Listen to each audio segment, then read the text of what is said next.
ada yang tak mungkin bagimu. Kau yang berfirman dan semuanya jadi. Tuhan Engkau ajaib. Lagi katakan Tuhan Engkau ajaib. Tuhan Engkau ajaib bagiku. Tak ada yang tak mungkin bagimu. Semua yang ku saksikan perbuatan tanganmu. Tuhan Engkau ajaib. Sungguh hati kami percaya.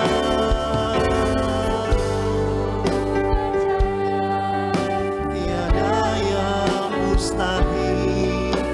Mujizat masih ada dalam hidupku. Sakitku pulihkan jiwaku. Mujizat masih ada bagiku.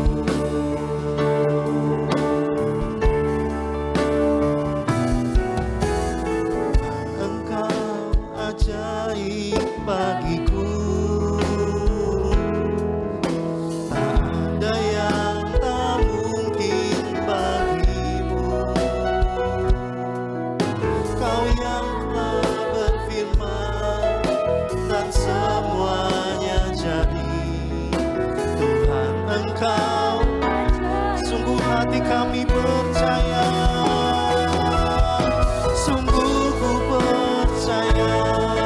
Tiada yang mustahil. Mujizat masih ada dalam hidupku. Sembuhkan sakitku, pulihkan jiwaku. Mujizat masih ada. Katakan sungguh ku percaya.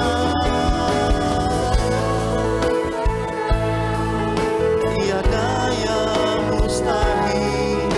Mujizat masih ada dalam hidupku. Sembuhkan, pulihkan jiwaku. Mujizat masih. Jemaat sekalian naikkan pujian ini. Sungguh percaya. Tiada yang mustahil. mujizat. Masih ada dalam hidup. Katakan sembuhkan sakit kami Tuhan. Amin. Pulihkan Jiwaku mujizat masih ada. Lagi dengan penuh kepercayaan kita kepada Tuhan. Sungguh tiada yang mustahil. mujizat masih ada dalam hidupku. Sembuhkan, pulihkan jiwaku. Mujizat masih ada. Mari sama-sama angkat tangan kita kepada Tuhan. Sungguh kami percaya. Tiada yang mustahil. Mujizat masih ada dalam hidupku. Tuhan yang mampu menyembuhkan kami. Tuhan yang mampu memulihkan kami. Mujizat masih ada. Sungguh ku percaya. Tiada yang mustahil. Mujizat di dalam hidup kami. Sembuhkan. Amin. Mujizat masih ada bagi kami. Yakin mujizat masih ada. Mujizat masih ada. Kami teramat yakin mujizat masih ada. masih ada bagiku. Haleluya Yesus. Haleluya, haleluya, haleluya. Haleluya Yesusku. Haleluya Yesus. Glory, haleluya. Terima kasih Tuhan buat segala kebaikan dan kemurahan-Mu. Tuhan Yesus luar biasa. Tuhan Yesus baik buat setiap kami semua yang pada saat ini hadir di hadapan-Mu Tuhan. Terpujilah nama-Mu Tuhan Yesus. Engkau sungguh baik dalam hidup kami. Kami bersyukur buat segala kemurahan-Mu. Kami bersyukur buat kasih setia-Mu Tuhan. Terima kasih Tuhan buat segala yang baik yang sudah Tuhan kerjakan dalam hidup kami. Tuhan Yesus, terpujilah nama-Mu Tuhan. Kami bersyukur buat kesempatan indah pada pagi ini Tuhan Yesus. Kami boleh datang kepada memuji dan memuliakan Engkau. Engkau yang layak terima pujian, hormat dan kemuliaan. Terpujilah nama-Mu Tuhan. Terima kasih Tuhan buat segala kemurahan kebaikan-Mu. Ialah puji-pujian yang sudah dinaikkan Tuhan. Menjadi dupa yang berbaharum di hadapan-Mu Tuhan. Menyenangkan hati-Mu. Dan nama Tuhan dimuliakan. Terlebih Tuhan bertata di tengah-tengah puji-pujian kami. Tuhan berkarya menjamah setiap pribadi lepas pribadi. Sebentar kami akan mendengarkan firman-Mu Tuhan. Urapi hamba-Mu, sikapkan rahasia firman-Mu Tuhan Yesus. Supaya setiap kami semua yang tepat ini Tuhan boleh mengerti apa yang menjadi kehendak-Mu dan rencana-Mu. Jamah setiap pribadi lepas pribadi. Supaya firman-Mu Tuhan menjadi rema dalam setiap kehidupan kami. Membentuk kami, menjamah, mengubahkan kami. Supaya kami hidup lebih hari, lebih berkenan dan menyenangkan hati-Mu Tuhan. Terima kasih Tuhan Yesus. Kami sambut berkat firman-Mu di dalam nama Tuhan Yesus Kristus. Kami sudah berdoa mengucap syukur. Haleluya. Amin. Amin. Puji Tuhan, silakan duduk. Karena kemurahan Tuhan kita boleh ada sebagaimana kita ada pagi ini. Amin. Puji Tuhan, Bapak Ibu Saudara yang ada di rumah Tuhan juga ada di rumah masing-masing. Saya memberi judul firman Tuhan pagi ini. Tuhan main investasi juga. Ya, kita lanjut di bagian kedua ini. Bapak Ibu Saudara yang Tuhan kasih, saya mengajak kita membaca Yesaya pasal 5 ayat yang ketiga sampai ayat yang ke-6. Minggu yang lalu ayat 1 sampai ayat 2, lompat 7, tetapi pagi ini kita mulai membaca ayat yang ketiga. Maka sekarang, hai penduduk Yerusalem dan orang Yehuda, adililah antara aku dan kebun anggurku itu. Apatah lagi yang harus diperbuat untuk kebun anggurku itu yang belum kuperbuat kepadanya? Aku menanti supaya dihasilkannya buah anggur yang baik. Mengapa yang dihasilkannya hanya buah anggur yang asam? Maka sekarang aku mau memberitahukan kepadamu apa yang hendak kulakukan kepada kebun anggurku itu. Aku akan menebang pagar durinya, sehingga kebun itu dimakan habis dan melanda temboknya, sehingga kebun itu diinjak-injak. Aku akan membuatnya ditumbuhi semak-semak, tidak dirantingi dan tidak disiangi, sehingga tumbuh putri malu dan rumput. Aku akan memerintahkan awan-awan supaya jangan diturunkan hujan di atasnya. Bapak Ibu Saudara, kalau kita membaca atau mengingat pembacaan Alkitab ini dari ayat 1 sampai ayat kedua, maka Allah sebagai kekasih Yesaya, Allah kita juga adalah Allah pencipta langit dan bumi. Dialah pemilik segala sesuatu. Tetapi kalau membaca ayat 1 dan 2 Yesaya 5 ini, maka saya mau menempatkan Allah yang segala-galanya itu dalam sebuah nyanyian tentang kebun anggur sebagai investornya. Saudara-saudara, dia cari tanah di perbukitan. Lagi-lagi saya tidak tahu berapa harga yang harus dibayar oleh kekasih Yesaya ini untuk mendapatkan tanah yang subur, tanah yang cocok, tanah yang sangat gembur, kira-kira begitu. Nah, saudara-saudara, bukan cuma itu, dia menjangkulnya sendiri. Dia mau kerjakan dengan sepenuh hatinya. Dia bersihkan tanah-tanah itu dari batu-batuan.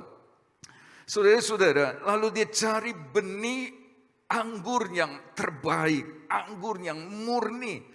Jadi lihatlah di ayat-ayat ini Allah kita seperti investor. Dia sedang tanam modal untuk kebun anggur, untuk perusahaan kebun anggurnya. Dan kita ingat kebun anggur bicara tentang Israel, tetapi juga bicara tentang kita. Saudara-saudara, saya tidak sedang bicara tentang Allah lagi judi, sama sekali tidak. Saudara-saudara, masuk akal kalau Allah tanam modal, lalu dia berharap mendapatkan hasil yang besar. Saudara-saudara, dan dia ngertilah bahwa dia pasti hasil. Dan kita juga ngerti bahwa Allah itu sempurna, investor, pemilik segala-galanya ini tidak pernah salah. Harusnya tidak meleset. Ada kapasitas, ada potensi bahwa kebun anggur akan menghasilkan buah-buah yang manis dan lebat. Saudara-saudara, ada potensi dan seharusnya kebun anggur Tuhan ini menghasilkan buah yang menyenangkan hati pemiliknya, pengusahanya. Tetapi kita membaca bahwa Allah kecewa. Lagi-lagi saya berkata bahwa investasi yang dimaksud bukan investasi emas, forex, saham, deposito dan lain sebagainya. Kita sudah belajar tentang investasi adalah aktivitas penanaman modal untuk dapat ditarik di masa depan dengan nilai yang lebih besar. Singkatnya, melalui investasi seorang berharap nilai dari suatu aset akan meningkat seiring waktu dan masuk akal lah. Kalau Allah tanam modal, saudara-saudara, dia lakukan apa saja. Dia sudah keluarkan uang banyak, saudara-saudara, harus dapatkan sesuatu di masa depan. Dan tidak selalu bicara tentang forex dan lain sebagainya seperti yang marak hari-hari ini. Sebenarnya jika berbicara mengenai investasi, sadar ataupun tidak sadar, Anda pasti melakukan investasi dalam kehidupan sehari-hari. Semua hal yang menggunakan tenaga, pikiran, waktu, dan uang merupakan suatu kegiatan investasi. Saya mengulang sedikit, waktu kita berolahraga pagi, beberapa jemaat senang jalan pagi. Saya percaya dia sedang investasi kesehatan untuk waktu yang akan datang. Saudara-saudara, mengingat usia supaya mencegah obesitas, mencegah gula berlebihan. Saudara-saudara mesti olahraga supaya tulang-tulang gak mudah keropos dan lain sebagainya. Dia investasi untuk ke depan supaya di usia 65-70 masih kelihatan segar bugar. Anak-anak belajarlah sungguh-sungguh, sebab itu investasi ke depan. Orang-orang tua sekolahkan anak-anak, biayai begitu rupa. Ini investasi ke depan. Sebab berharap setelah nanti dia dapatkan pekerjaan yang baik, pekerjaan yang bagus, dan orang tua berharap anak-anak tidak, maaf bicara keleleran, anak-anak tidak susah. Saudara-saudara, kita tidak sedang pasang bom waktu dengan investasi itu. Kita berharap nanti ada tuayan di mana anak-anak berhasil dan lain sebagainya. Jadi kalau Allah berinvestasi, menanam modal di usaha kebun anggurnya, saudara-saudara, dia berharap ada buah-buah yang lebat tetapi manis juga. Dan saya berhadapan dengan jemaat yang berbuah lebat dan manis. Amin, saudara-saudara. Nah, tetapi Bapak Ibu Saudara, kembali saya berkata, Tuhan kecewa umatnya menjadi investasi abal-abal. Ini investasi bohongan.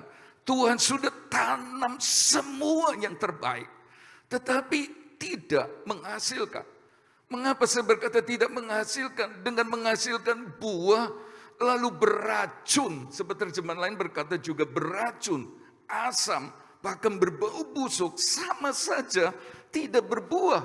Ini investasi abal-abal. Dan jangan sampai jemaat GPDI Jajak di mata Tuhan, investor besar kita, sebagai investasi abal-abal. Saya rindu seperti Paulus berkata, siapakah sukacitaku, mahkota kebanggaanku pada hari kedatangan Tuhan. Jemaat, kebanggaanku, investasi beneran. Bisa berkata amin? Jangan sampai Tuhan kecewa. Tetapi inilah yang kita lihat, Tuhan kecewa umatnya menjadi investasi abal-abal. Pohon-pohon anggurnya berubah. Sebab terjemahan lain berkata menurun kualitasnya menjadi buruk seperti pohon-pohon anggur liar yang buahnya berbau busuk dan beracun. Pada mulanya saudara-saudara, sang investor besar itu, Allah yang sudah tanam modal dalam hidup kita, sempat senang. Kenapa? Sebab pada waktu kebun anggur ini pohon-pohonnya keluarkan bunga. Kidung Agung 2 ayat 13 berkata, keluarkan bunga yang semerbak baunya. Sudah senang. Tapi kemudian berjalannya waktu keluarkan buah. Merosot, merosot, merosot. Dan seperti kebun anggur liar, buahnya busuk dan beracun. Sebagaimana tertulis dalam Yeremia 2 ayat 21. Namun aku telah membuat engkau tumbuh sebagai pokok anggur pilihan, sebagai benih yang sungguh murni. Betapa engkau berubah menjadi pohon berbau busuk, pohon anggur liar. Tidak berlebihan kalau Allah tertipu dengan investasi abal-abal di kebun anggur. Jadi jangan sampai Tuhan tertipu atau kita menipu Tuhan. Jangan sampai kita menipu Tuhan. Sehingga kita menjadi pohon anggur yang memburuk. Dulunya bagus, tapi kemudian menurun. Jadi buruk, jadi pohon anggur liar yang berbau busuk dan beracun. Jangan sampai terjadi. Di ayat yang ke-5 dikatakan di sana, ayat ke-4, apatah lagi yang harus diperbuat untuk kebun anggurku itu yang belum kuperbuat kepadanya. Saudara-saudara, Allah bertanya kepada Yerusalem dan Yehuda, apa sih yang belum aku buat untuk kebun anggur? Apa coba sebut? Saudara-saudara, tidak ada. Tapi saya temukan dalam Yohanes 15 ayat 2. Mari kita baca. Yohanes 15 ayat 2. Apalagi yang harus pemilik kebun anggur lakukan untuk kebun anggur yang belum ia lakukan? Akulah pokok anggur yang benar. Dan Bapakulah pengusahanya. Setiap ranting jemaat, Bapak Ibu Saudara dan saya, padaku, pada Yesus yang tidak berbuah, dipotongnya, dan setiap ranting yang berbuah dibersihkannya supaya ia lebih banyak berbuah. Ada kata dipotongnya, yang tidak berbuah dipotongnya. Ini bukan dipotong lalu dibuang ke neraka. Salah. Saudara-saudara, ayat 1 dan ayat 2 masih bicara tentang persiapan kebun anggur yang diharapkan menghasilkan buah. Beda dengan ayat yang berikutnya, saudara-saudara, itu kalau kebun anggur tetap kering, jadi tidak berbuah, dibuang ke api. Tetapi di ayat 2 masih persiapan ini. Saudara-saudara, dia berkata, Bapa pengusaha, aku pokok, jemaat kita semua ranting. Kalau ada ranting tidak berbuah, dipotongnya. Nah, kata dipotong adalah dalam bahasa asli ditulis diangkatnya. To rise up, naik, diangkat. Saudara-saudara, jadi bukan cuma diangkat ya, dikasih penyangga-penyangga begitu rupa, supaya kena matahari. Dia tidak mau rantingnya tertanam di lumpur, di tanah. dosa. Dia angkat. Nah, kata dipotong ini airo. Kata yang sama ada pada Yohanes 1 ayat 29. Lihatlah anak domba Allah yang airo. Kata menghapus airo, yang memikul, yang mengangkat. Jadi Bapak Ibu Saudara, apa yang belum Allah buat untuk kita sebagai kebun anggur, sehingga kenapa kita hasilkan buah anggur yang asam, yang busuk. Dia sudah tebus kita, dia angkat kita dari lumpur dosa.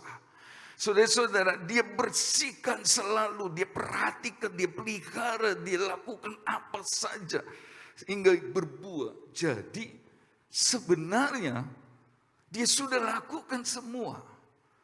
Saya ingin kita menyadari bahwa kita ini kebun anggur Tuhan. Dan dia sudah tanam modal banyak sama kita. Sampai dia mati di kayu salib. Mengangkat kita saudara-saudara. Membersihkan kita, memperhatikan kita, pelihara kita dan lain sebagainya. Sebab dia pun berharap kita menghasilkan buah yang lebat sekaligus manis. Jadi tidak ada yang belum dia kerjakan. Dia kerjakan. Sekarang kita melihat penyebab pohon-pohon anggur Tuhan memburuk. Menjadi seperti pohon-pohon anggur liar yang buahnya berbau busuk dan beracun. Saya mengajak kita membaca Amsal 19 ayat 27. Ini sebabnya, hai anakku, jangan lagi mendengarkan didikan firman Tuhan, maksudnya. Kalau engkau menyimpang juga dari perkataan-perkataan yang memberi pengetahuan. Firman Tuhan berkata, percuma dengar firman Tuhan. Kalau kamu menyimpang juga. Anak-anak istilah percuma. Kalau papa mama ngomong terus, tapi nggak dengar-dengaran. Di gereja oke banget. Angkat tangan, menyembah, oh bagus. Tapi orang tua ngomong, nasihati, selalu ngelawan. Amsal 19 ayat 27 berkata, percuma. Percuma. Karena itu saya berharap semua anak di tempat ini dengar-dengar. Apalagi satu gereja sama papa mama kebaktian bareng, angkat-angkat tangan begitu rupa, tapi di rumah berani minta ampun. Tuhan bilang percuma. Hai anakku, jangan lagi mendengarkan didikan. Percuma. Kalau engkau menyimpangnya juga dari perkataan-perkataan yang memberi pengetahuan. Dengan lain kata begini, Tuhan gak mau berfirman. Kalau berfirman tapi gak didengar, gak dilakukan. Dan ini terjadi antara kitab Maleaki dan kitab Matius. Kosong, itu 400 tahun sunyi. Tuhan sudah bicara dulu dari nabi-nabi, tapi gak didengar. No. Ada saat dia diam, gak mau ngomong, gak mau berfirman, gak mau tampil lewat mimpi penglihatan, diam aja. Nah itu arti Amsal 19 ayat 27. Percuma. Jadi Tuhan gak mau berfirman. Daripada mereka dengar firman, tapi gak dilakoni. Nah prinsip yang sama ada pada alasan kenapa sih kebun anggur pilihan yang terbaik dan harusnya lah di atas kertas menghasilkan keuntungan berlipat ganda. Tetapi gagal, kecewa. Sama dengan prinsip Amsal 14 ayat 27 tadi. Mari kita lihat yang pertama. Lihat tindakannya Tuhan aja. Tindakan Tuhan dalam Yesaya 5 ayat 6b berkata begini. Aku akan memerintahkan awan-awan supaya jangan diturunkan hujan ke atasnya. Sama kan? Wis, gak mau berfirman. Percuma, berfirman juga gak didengar apalagi dilakukan. Ini sama. Sekarang Tuhan berkata, aku akan perintahkan awan supaya jangan diturunkan hujan. Mengapa? Percuma. Diturunkan hujan, hasilnya busuk. Berarti penyebabnya adalah pertama hujan. Dan kita tahu hujan, bicara tentang hujan berkat. Saudara-saudara, hujan berkat. Jemaat diberkati, kebun anggur diberkati dengan hujan yang berkelimpahan. Tuhan baik sekali, berkati, berkati, berkati. Tetapi yang kita baca dan belajar minggu lalu, hujan berkat malah membuat kebun anggur berbau busuk. Berkat Tuhan malah membuat jemaat tidak bisa menyenangkan hati Tuhan. Berkat Tuhan justru membuat mereka jauh dari Tuhan. Berkat Tuhan membuat mereka suam-suam kuku kayak jemaat Laodikia. Jemaat berkat Tuhan yang melimpah membuat jemaat seperti jemaat di zaman Hagai. Hanya fokus diri sendiri, papa nih rumah indah-indah. Sementara rumah Tuhan tinggal reruntuhan. Berkat hujan yang melimpah. Saudara-saudara, tidak membuat usia yang semakin kuat diberkati cinta Tuhan. Malah melakukan perbuatan yang merusak. Ini bagaikan buah anggur yang busuk. Sehingga Tuhan harus berkata, awan jangan turun hujan. Itu bicara tentang, gak usah diberkati wis. Apakah kita mau Tuhan stop berkatnya? Yang tidak mau katakan amin.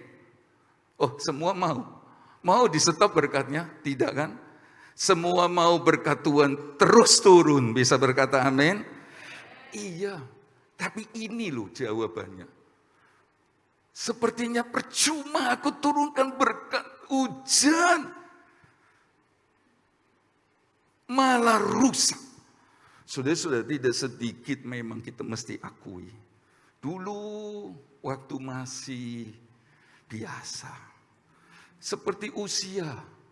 Dia jadi jemaat kebanggaan dari Sakaria waktu itu. Saudara-saudara, dia senang lihat jemaat ini, jemaat yang baik, jemaat yang setia, jemaat yang dukung pekerjaan Tuhan, jemaat yang rajin, jemaat yang rumah tangganya menyenangkan, jemaat macam-macam lah. Tetapi setelah Nabi itu mati, usia semakin kuat, 2 Tawarik 26 ayat 16 kata. Tapi justru berkat Tuhan membuat dia seperti pohon anggur yang liar. Yang mulai berani saudara-saudara kepada imam-imam Tuhan. Kalau Bapak Ibu Saudara baca di 2 Tawarik 26. Apakah penyebab kebun anggur kualitasnya menurun dari yang seharusnya menjadi seperti pohon anggur liar dan berbau busuk, bahkan beracun. Sudah dikerjakan dengan kesungguhan hati, Bapak Ibu Saudara. Ini pilihan anggurnya, benihnya, tapi kok begini?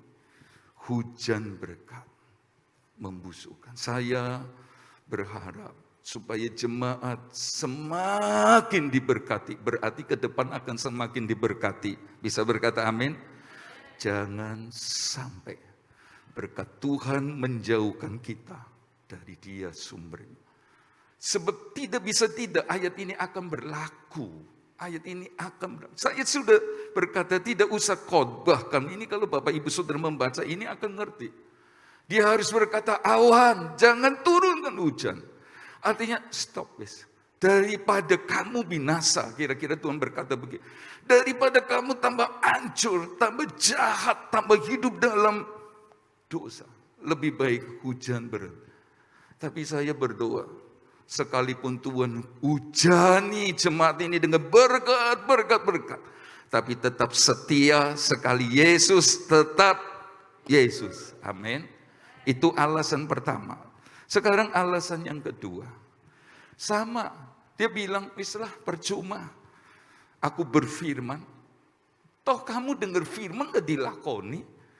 Mari kita melihat Yesaya 5 ayat 5-nya. Dari dari perbuatan Tuhan kita ngerti penyebabnya. Maka sekarang aku mau memberitahukan kepadamu apa yang hendak kulakukan kepada kebun anggurku itu. Aku akan menebang pagar durinya, sehingga kebun itu dimakan habis dan melanda temboknya, sehingga kebun itu diinjak-injak. Aku akan membuatnya ditumbuhi semak-semak, tidak dirantingi dan tidak disiangi, sehingga tumbuh putri malu dan rumput. Sudah tahu apakah yang membuat pohon anggur yang harusnya hasilkan buah yang manis, satu kehidupan yang menyenangkan Tuhan, satu kehidupan yang memuliakan namanya, tapi hasilnya asam, seperti pohon anggur liar yang berbau busuk dan beracun.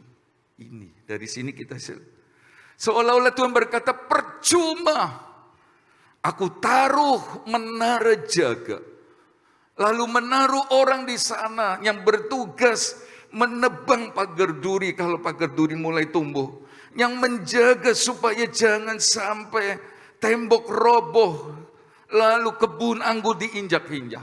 Percuma aku taruh menara jaga dan menaruh orang menjaga di sana, karena sudah dirantingi, sudah disiangi, tapi tetap air beracun. Jadi alasan kedua adalah menara jaga yang roboh dalam tanda petik. Menaranya secara fisik nggak roboh, tapi percuma dikasih menara jaga, tapi tetap air begini. Nah sekarang apakah arti menara jaga yang roboh? Tidak mau menerima pelayanan penjaga. Tidak mau. Dan ini dosa orang Kristen di akhir zaman, yang menolak pelayanan penjaga. Apakah yang dimaksud dengan pelayanan penjaga? Yesaya 62 ayat 6. Di atas tembok-tembokmu, hai Yerusalem, telah kutempatkan pengintai-pengintai. Sepanjang hari dan sepanjang malam, mereka tidak akan pernah berdiam diri. Hai kamu yang harus mengingatkan Tuhan kepada Sion, janganlah kamu tinggal tenang. Penjaga itu berdoa, pendoa. Tuhan tolong.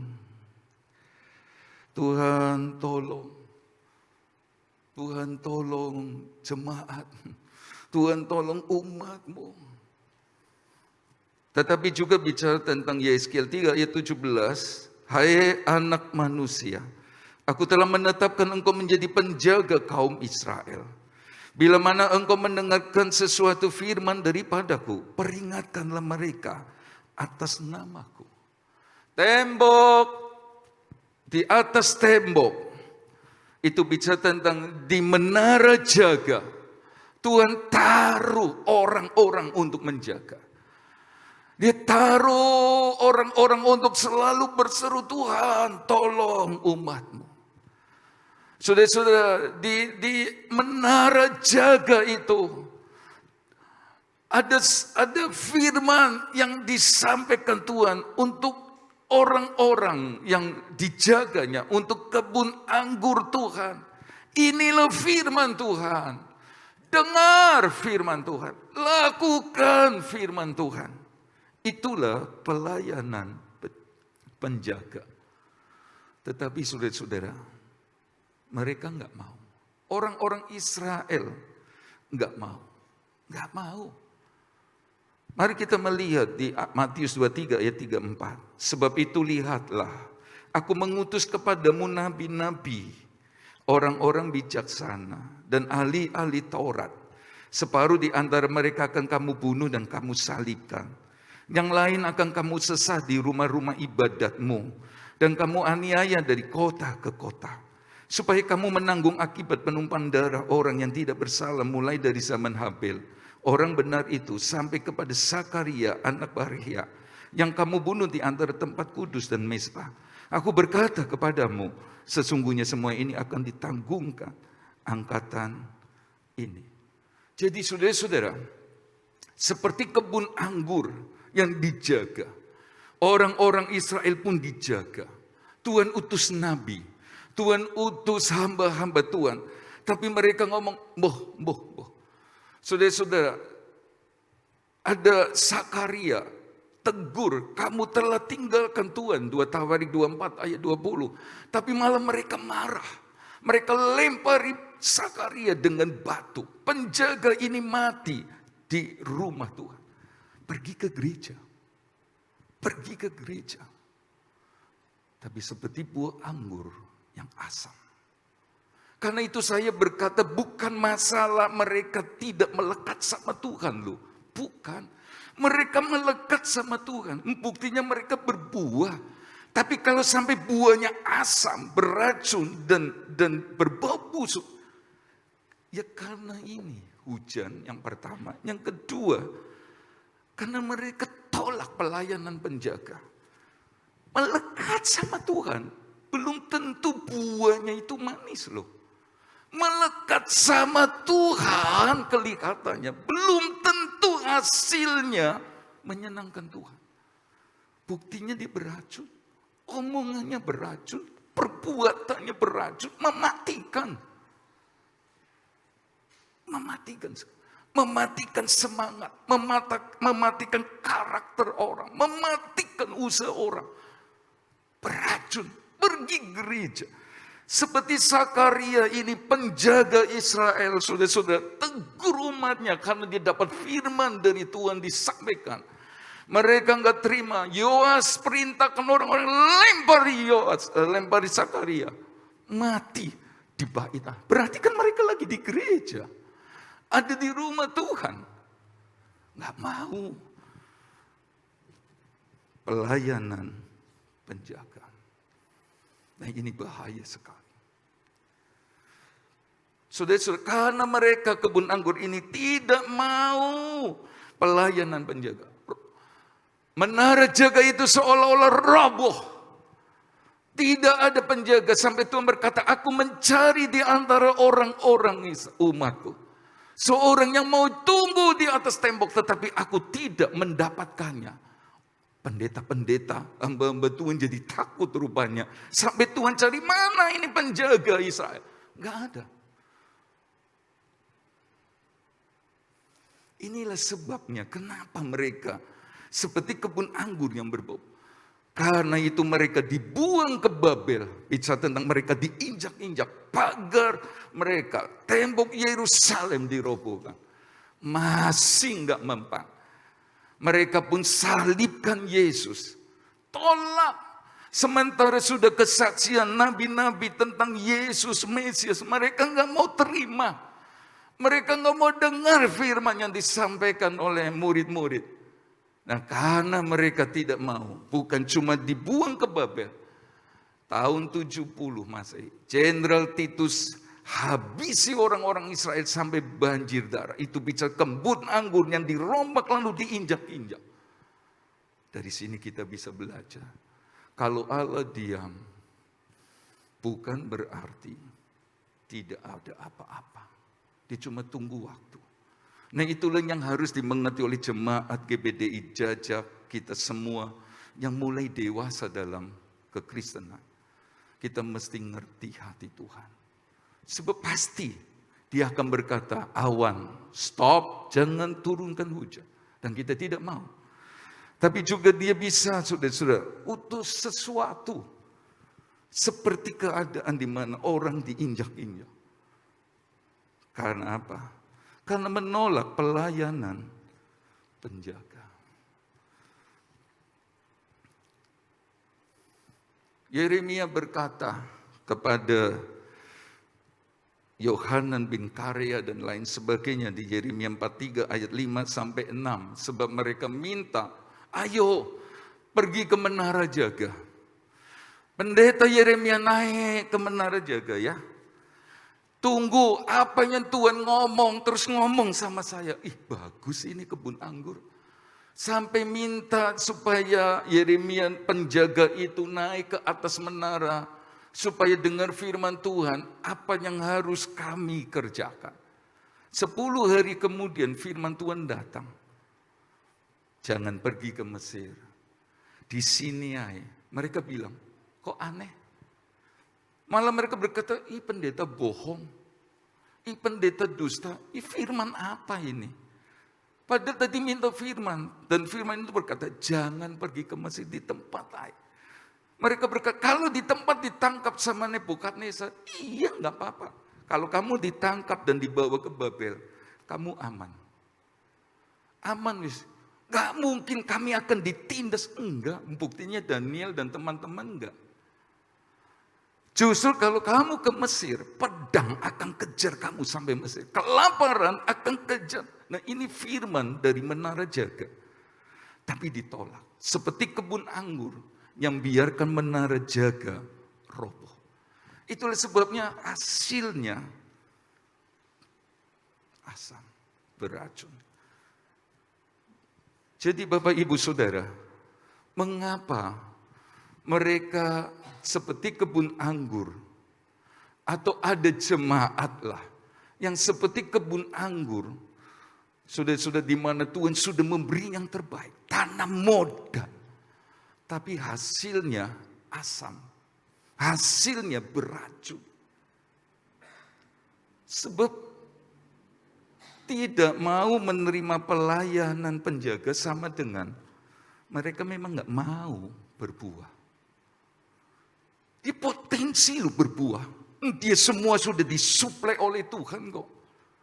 Tapi dengan tidak mau menerima pelayanan penjaga itu sama dengan memang dia nggak mau berbuah. Dia punya potensi buah tapi saya nggak mau berbuah. Saya nggak mau. Ditolak firman. Nah ini yang bahaya. Bapak Ibu Saudara, kita butuh pelayanan penjaga. Yang berdoa siang malam untuk domba-domba. Itulah sebabnya Ibrani 13 ayat 7 kita baca. Ingatlah akan pemimpin-pemimpin kamu yang telah menyampaikan firman Allah kepadamu. Perhatikanlah air hidup mereka dan contohlah iman mereka. Penyampai firman Allah adalah penjaga di menara jaga. Ibrani 13 ayat 17. Taatilah pemimpin-pemimpinmu dan tunduklah kepada mereka. Sebab mereka berjaga-jaga atas jiwamu. Sebagai orang-orang yang harus bertanggung jawab atasnya. Dengan jalan itu mereka akan melakukannya dengan gembira, bukan dengan keluh kesah, sebab hal itu tidak akan membawa keuntungan bagimu. Pelayanan penjaga bicara tentang gembala. Saudara-saudara, kalau ada anak-anak Tuhan dari luar kota sedang beribadah saat ini, saya bilang, jangan sampai menara jaga itu roboh. Artinya kita menolak pelayanan gembala. Sebab menolak pelayanan gembala penjaga sama dengan menolak doa gembala. Yang Tuhan tugaskan menjaga jemaat ini. Menolak firman yang harusnya kita dengar dan lakukan demi keselamatan kita. Jangan ditolak. Tapi lihatlah, ingatlah akan pemimpin. Saya mengingat Umgo almarhum papi sekaligus gembala. Apa yang diajarkan, walaupun tidak semua ingat, tapi banyak ngerti. Taatilah pemimpin. Taatilah. Jangan tidak taat. Jangan tidak tunduk. Sebab mereka berjaga-jaga atas domba-domba. Dijaga. Jangan buat mereka sedih. Jangan buat penjaga, jangan buat gembala ini sedih. Sebab tidak bawa keuntungan. Sebab namanya saja walaupun gembala masih manusia bisa lemah. Dan ini tidak akan membawa keuntungan berarti bisa saja dia malas berdoa. Walaupun seorang gembala mesti berjiwa besar, ingat, dia harus bertanggung jawab dan dia akan terus berdoa.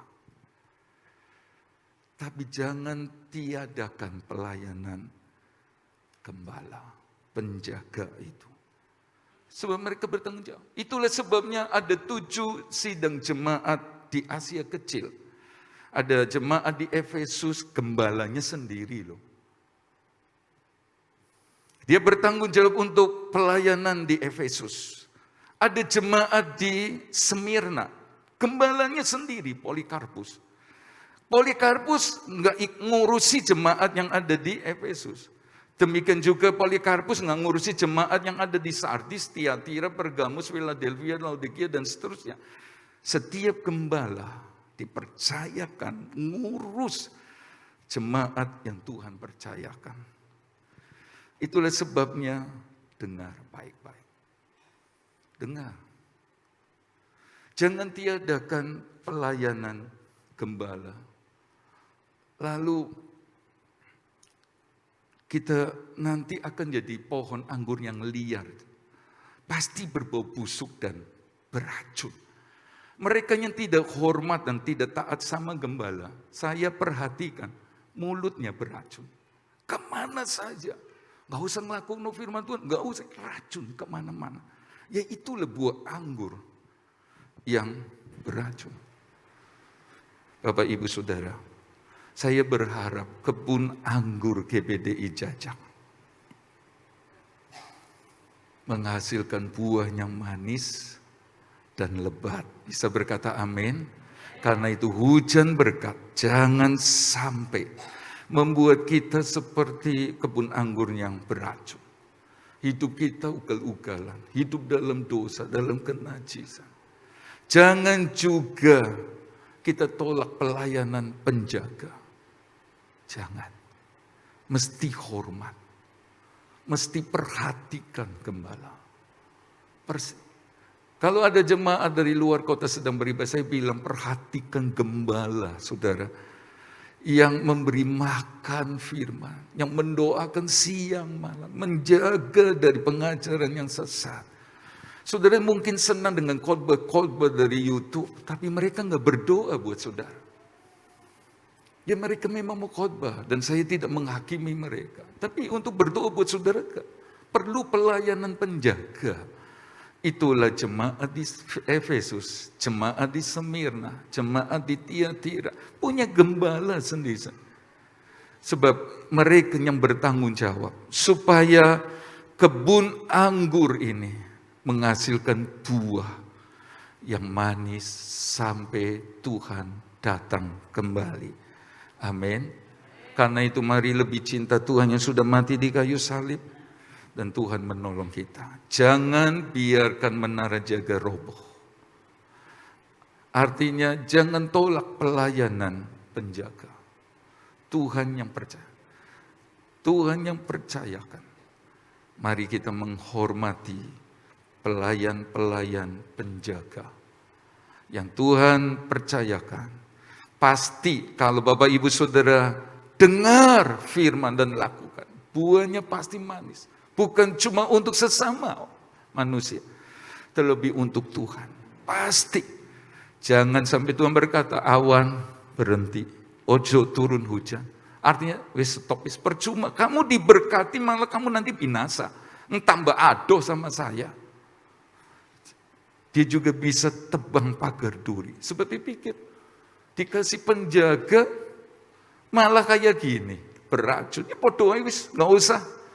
Diinjak-injak. Artinya kita akan dipermalukan, kita akan dan kami gembala di tengah-tengah. Kami akan berdoa selalu, Tuhan tolong biar jemaat GBDI Jajak terus hidup dalam berkat kemurahan Tuhan.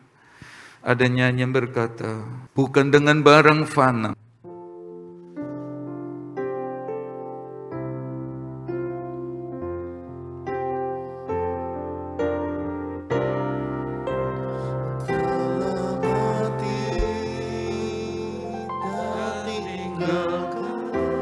Pelayan-pelayan berjamuan suci sekeliling meja. Ku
kepala.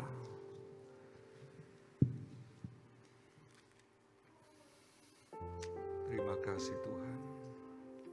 Tiap bulan kita adakan perjamuan suci untuk mengenang, mengingat kasih Tuhan yang besar, yang sudah mengangkat kita,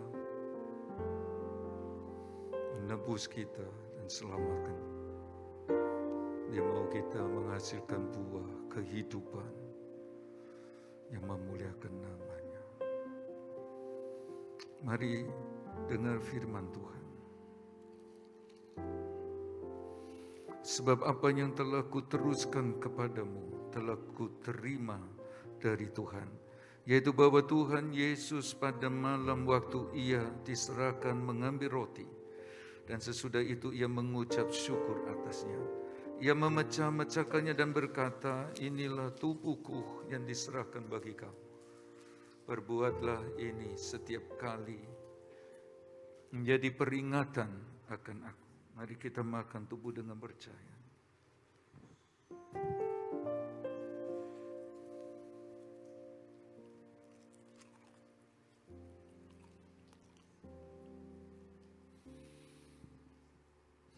Terima kasih Tuhan.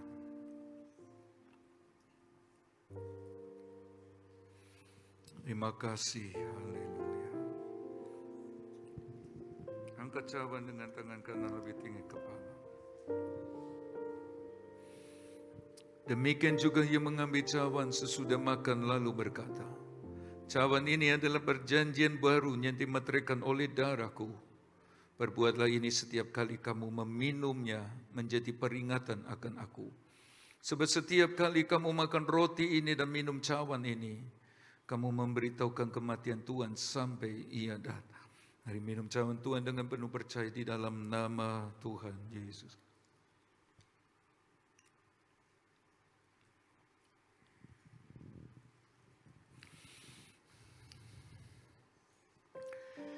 Terima kasih Tuhan.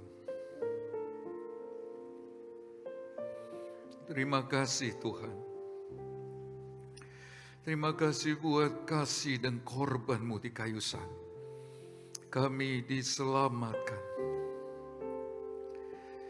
Dosa kami diampuni. Makan minum tubuh darah-Mu Engkau di dalam kami. Yang sakit jamah sembuh dalam nama Yesus. Yang susah dihiburkan, yang lemah dikuatkan. Kuasa membuat kami berbuah-buah lebat dan manis. Dan nama-Mu dimuliakan. Terima kasih Tuhan, kami memuji kebesaran-Mu. Terima kasih Tuhan, haleluya.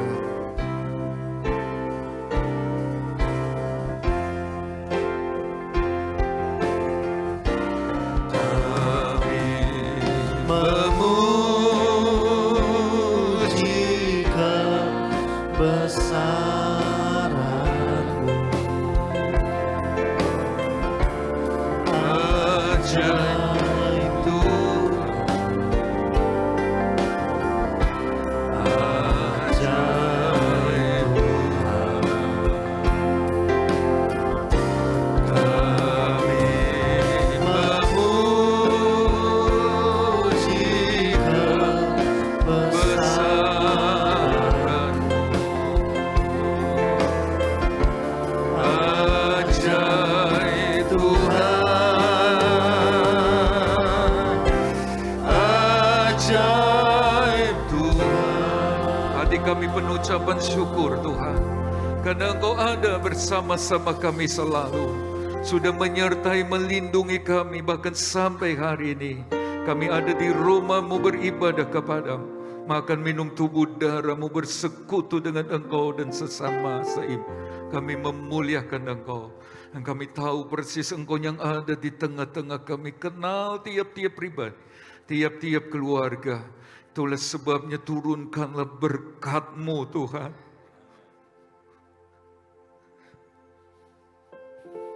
Atas umat ketebusan-Mu, berkat kemurahan-Mu, selalu ada saja untuk sidang-Mu, untuk kami pakai untuk kesenangannya Tuhan. Lindungi kami semua dengan kuasa darah-Mu. supaya dengan tubuh sekuat kami pakai untuk Tuhan. Apabila sebentar kami pulang, Tuhan besertalah kami semua. Dan sekarang kekasih-kekasih Tuhan, terimalah berkat dari Allah Bapa, kasih sayang putranya, persekutuan damai, sejahtera dan kuat kuasa Roh Kudus menyertai kita semua pagi ini sampai Tuhan datang kembali. Di dalam nama Tuhan Yesus Kristus, semua yang percaya diberkati Tuhan berkata, amin.